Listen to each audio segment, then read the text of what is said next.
Hello दोस्तों, आज हम आपको ऐसी कहानी सुनाने जा रहे हैं जो आपको प्रेरित करने का काम करेगी। तो चलिए ज़्यादा वक्त न लेते हुए हम इस कहानी की ओर बढ़ते हैं। एक बार की बात है, एक बार एक अध्यापक एक संपन्न परिवार के शिष्य के साथ कहीं जा रहे थे। तो उस शिष्य को कुछ मजाक सूझी क्योंकि उसको रास्ते में किसी गरीब मजदूर के जूते दिखाई दिए। उसने अध्यापक से कहा, गुरुजी, अगर हम इन जूतों को छुपा दें तो कितना मज़ा आएगा।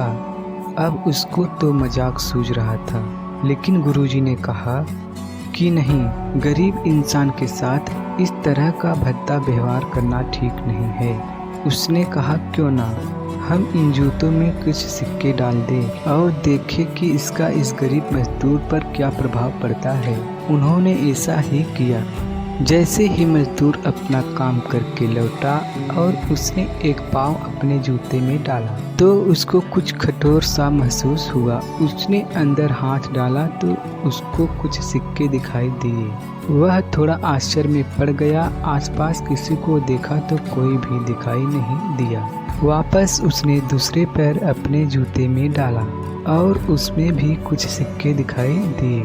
अब दोनों जूतों के सिक्कों को उसने अपने हाथों में रखा और प्रभु की तरफ इशारा किया, हे प्रभु, पता नहीं किस भले मानुस ने यह सिक्के मेरे जूते में छुपाए हैं, लेकिन जिसने भी छुपाए हैं उसको मेरी दुआ है ताकि इन पैसों से मैं अपने बच्चों और पत्नी के लिए कुछ खाना और दवाइयाँ ला सकूँगा। और इतना बोलकर वह वहाँ से चला गया। इस बात को शिष्य और अध्यापक दोनों सुन रहे थे। अध्यापक ने शिष्य से पूछा कि अब तुम मुझे बताओ, तुम्हें कैसा महसूस हुआ?